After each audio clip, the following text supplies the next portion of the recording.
Hello, thank you for joining us. The White House says in-person Iran peace talks will resume this weekend in Pakistan. The president is sending U.S. Special Envoy Steve Witkoff and his son-in-law Jared Kushner to Islamabad for negotiations. Vice President J.D. Vance will not take part this time. Iran's foreign minister is already there.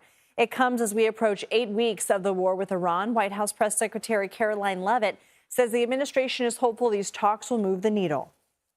We've certainly seen some progress from the Iranian side in the last couple of days. Again, the president has made the decision to send Steve and Jared to hear the Iranians out. And so we'll see what they have to say this weekend.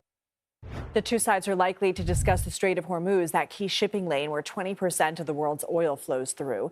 The strait remains shut down as Iran objects to the ongoing U.S. naval blockade of Iranian ports. Earlier, Defense Secretary Pete Hegseth said the Pentagon has no plans to end the blockade. In fact, he says they will only expand it. Not only is the blockade growing, in fact, a second aircraft carrier will join the blockade in just a few days, but this growing blockade is also gone global. CBS News Pentagon reporter Eleanor Watson joins us now. What does it mean for the naval blockade to go global?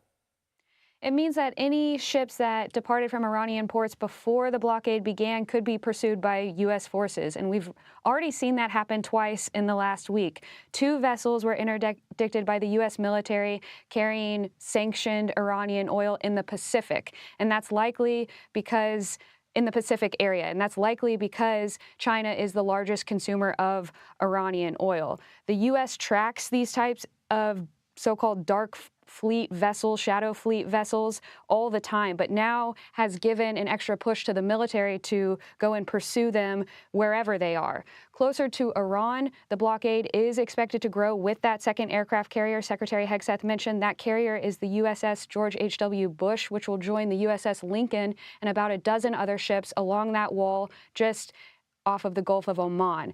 No matter how many ships are there, though, Lindsay, this blockade is a long-term strategy. Secretary Hegseth even today said it will take as long as it takes, which really sets up this test of wills between how much pain Iran can take and how long Americans are willing to tolerate higher gas prices. Ellie, what did the secretary say when it comes to mines in the strait?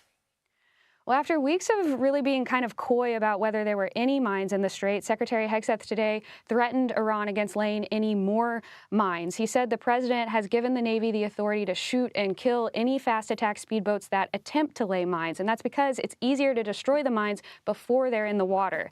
That's why during the bombing campaign, during the initial phase of this conflict, we saw the military go after those mine storage facilities. To destroy any mines there now, the president yesterday on Truth Social said the Navy will triple its demining efforts. But even if the Navy sends more of the type of underwater drones it was expected to send, demining could still take some time. The Washington Post earlier this week reported that it could take as much as up to 6 months to fully clear the strait. And that means restoring traffic to normal would take even longer. Okay, Eleanor Watson, thank you. CBS News correspondent Cristian Benavides joins us now from West Palm Beach, Florida, where the president will spend the weekend. Cristian, what are we learning about the potential next round of talks?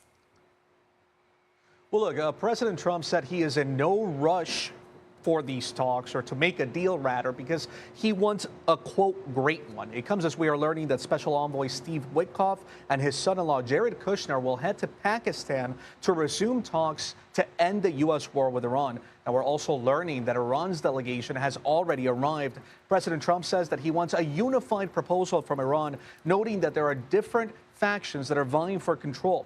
Iran's parliament speaker, who was part of the last round of negotiations, is not going to be there, which is why the White House says that Vice President J.D. Vance also won't be going. Let's take a listen.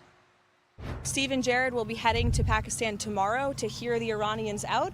We hope progress will be made, and we hope that positive developments will come from this meeting, and we will see. And the president, the vice president, the secretary of state will be waiting here in the United States for updates, and the vice president, I understand, is on standby and will be willing to dispatch to Pakistan if we feel it's a necessary use of his time.